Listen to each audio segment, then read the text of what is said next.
Currently, there is a lot of conversation surrounding the exact timeline of events within the Acolyte. Around this time in the story, it's about 132 BBY. The rule of 2 Sith are meant to be in hiding before the unveiling of Sidious, with the Sith stranger revealing himself to be Chimere. Not everyone is convinced that he is truly the Sith Master that we've been looking for. Many theories surrounding Chimere is actually being something of a fall guy for the true Sith Master behind the scenes. But who is actually alive during this time in the Bay Knight lineage? Who could be the one smart enough to be manipulating all of the events that we are now seeing unfolding? Many speculate Darth Plagueis, but actually at this point, if we look at Legends continuity, the Dark Lord of the Sith is Plagueis' master, a Sith Lord by the name of Tenebris. Many are aware of the midichlorian manipulating escapades of Plagueis the Wise, who may or may not actually be responsible for the birth of Anakin Skywalker, but many aren't aware of the equally sinister plans of Darth Tenebris, his master, who desired to bring about the chosen one of the Jedi by any means necessary. So, join us today as we open a holocron and revisit the life of Darth Tenebris in order to discover what a true dark genius looks like in action,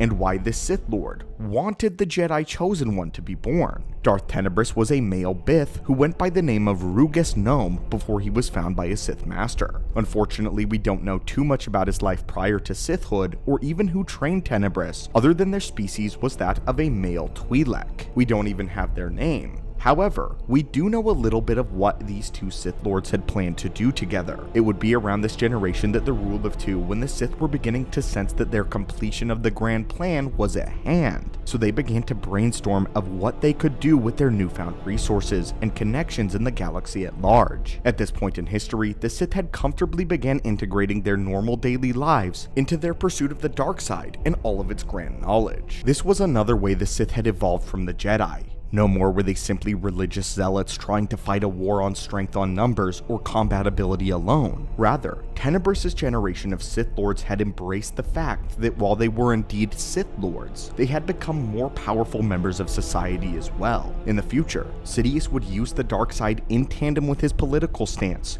to topple the Jedi Order for good. And as a banker, Darth Plagueis would start financing certain political bills, which would eventually spark into the Clone Wars. But with Tenebris and his master, they believed that a merging of science and magic would be the key to the Jedi's undoing. The timeline of Sith in this era are exceptionally interesting because essentially each one believes that they will be the one to topple the Jedi and gain control of the galaxy, which we know is not altogether true. Darth Tenebris and his master had devised a scheme to create a virus and unleash it upon the Jedi Order. The idea behind the virus was that it would infect the Order and cause a pandemic only among Force sensitives, with the result being that the pathogen would sever the Jedi from the Force entirely. To me, this seems like a drastic and a terrifying prospect. The idea of a Force-based bioweapon is just horrendous, especially one that threatens to sever someone from the Force entirely. Luckily for the Jedi though, the experiment was ultimately a failure and was never seen to completion. It was after this that the young Tenebris was beginning to see the cracks in the foundation of the Sith Order. He grew frustrated with his masters prattling about mysticism of the Force and things such as dark destiny.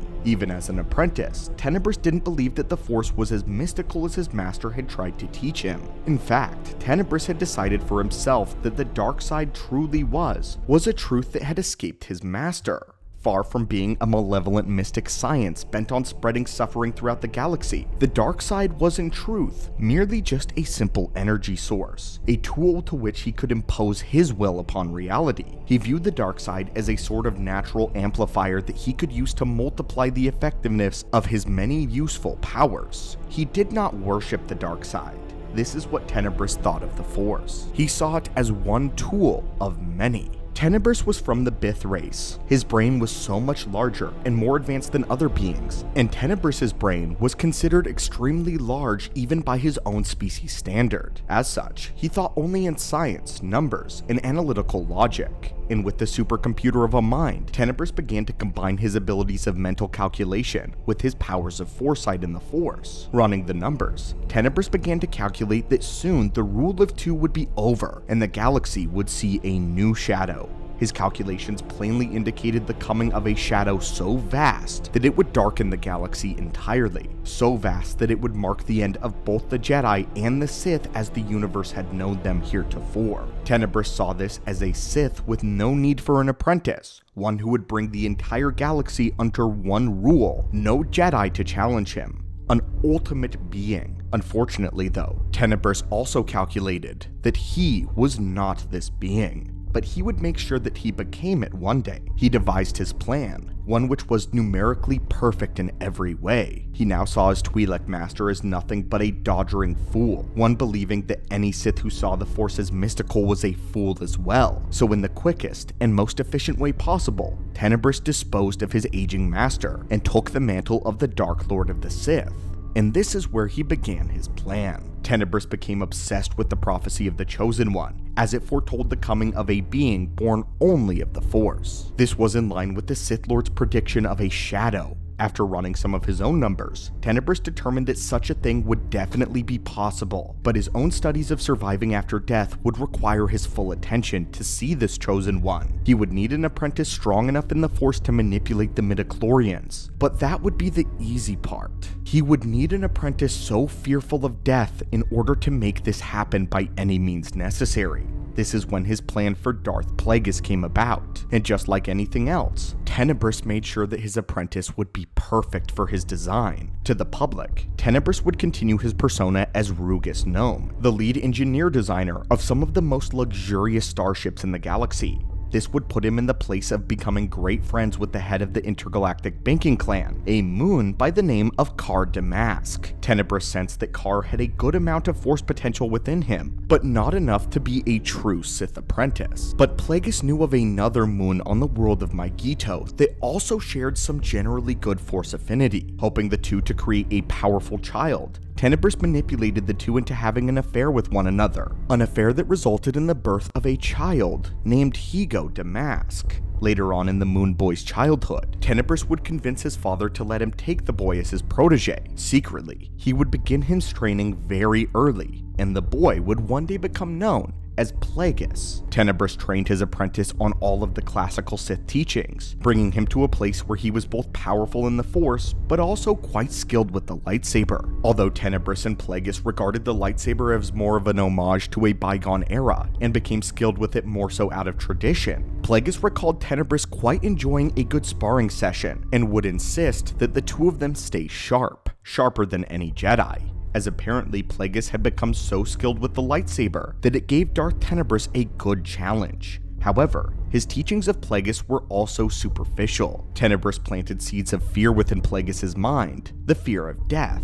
For years, he continued to pick at this wound of his apprentice, until he knew beyond a shadow of a doubt that Darth Plagueis had begun research into manipulating the midichlorians. But while this was happening, Tenebris sent Plagueis on missions that were nothing but busy work and distractions. All of this in order to buy himself time to perfect his plan. A retrovirus. Unlike the failed virus he and his master had once conceived, this virus was actually a way to improve his own midichlorians and keep them from fading away upon his death. It mutated them and turned them into what he would call maxichlorians, what he considered to be their perfected version. After inoculating himself with the virus and allowing it to mutate his midichlorians, Tenebris suffused the new maxichlorians with his own consciousness. The virus was perfect. However, it did severely weaken his powers in the Force, and Tenebris selected one Force ability that he believed that he would not require any further: his power and foresight. He believed his plan was flawless. So what need did he have for this lackluster power? Soon, the time came for his plan to be put in action. But at the moment that he least expected, on a trip to the world of Baldemnik, Tenebris and his apprentice would venture into the mines in search for Cortosis ore. Along the way, one of the mining droids suddenly exploded, having been sabotaged by an unknown source. Tenebris managed to contain the explosion, but while he was focusing, Plagueis caused the ceiling above him to collapse, crushing his master under the large stones.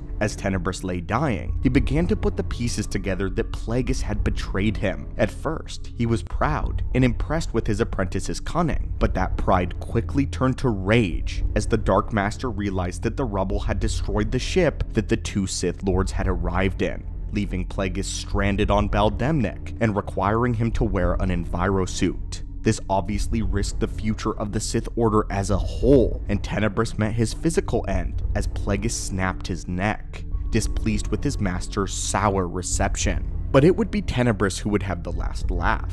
Predictably, it would be Plagueis who would kneel down next to his body to observe his midichlorians dying.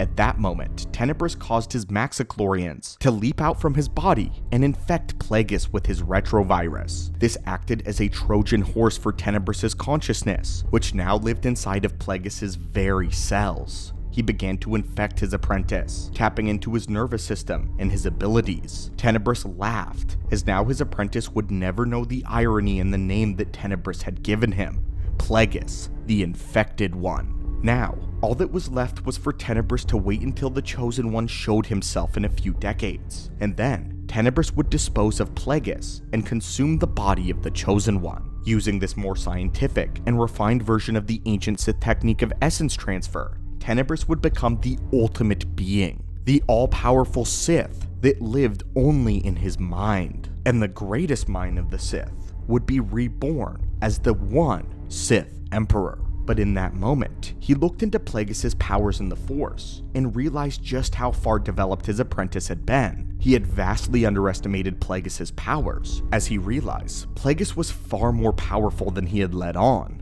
Slightly concerned, Tenebris hijacked his apprentice's abilities and foresight, discovering that his power there was extremely well developed as well. But here, he saw Plagueis' own death at the hands of someone who was calling themselves Sidious, who to Tenebris was only visible as a smear of darkness. The vision horrified him, knowing that Plagueis would die far too soon, and Tenebris would not fulfill the ultimate goal. Fury combined with fear as Tenebris' mind was thrown back into the future to see how his own apprentice would become so blind and so foolish. But unfortunately, Tenebris could now see nothing.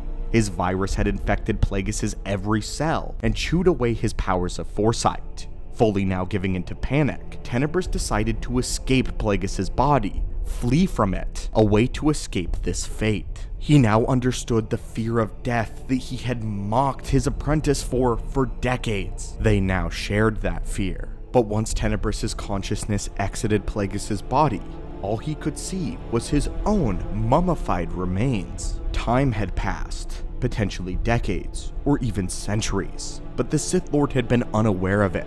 Tenebris wondered if his foresight instead had been eliminated, had been twisted upon himself, forcing him to endlessly relive the moment of his death, and the realization that he would never succeed, never take over the Chosen One. Tenebris had acquired the coveted immortality, but not in the way that he had wanted. Death would now always mock him, always be with him. Now trapped in the endless loop of death, Tenebris' consciousness still lives on in this new hell, one of his own creation, without even a mouth with which to scream. This was the life and the end of Tenebris. He was a Sith who was purely a scientist first, with little regard to the Jedi. He had sought the easy way towards power, and believed that he was impeccable in his planning. However, for all of his intellect, Tenebris was far too arrogant, and thought himself infallible, the worst mistake any Sith Lord could ever make. But the real question is, would it be possible that he's the one manipulating things in the Acolyte? Is it possible that Chimere, or the Sith Stranger, is actually a Darth Venomous-like figure? Someone who Tenebris is just using for his own purposes while training a real apprentice somewhere else? This would be an amazing twist, but Tenebris should be smart enough to not have his apprentice reveal the Sith to a team of Jedi unprompted. There's a lot of things that don't make total sense yet about the Sith's plan in canon, but if it turns out that Tenebris or Plagueis is the one pulling the strings behind it all, it would certainly come as a surprise. But now, what do you think of Plagueis' Sith Master, Darth Tenebris? Would you want to see him on the big screen as someone who doesn't subscribe to the mysticism of the Force? Let us know your thoughts in the comments down below. And as always, thank you so much for watching, and may the Force be with you.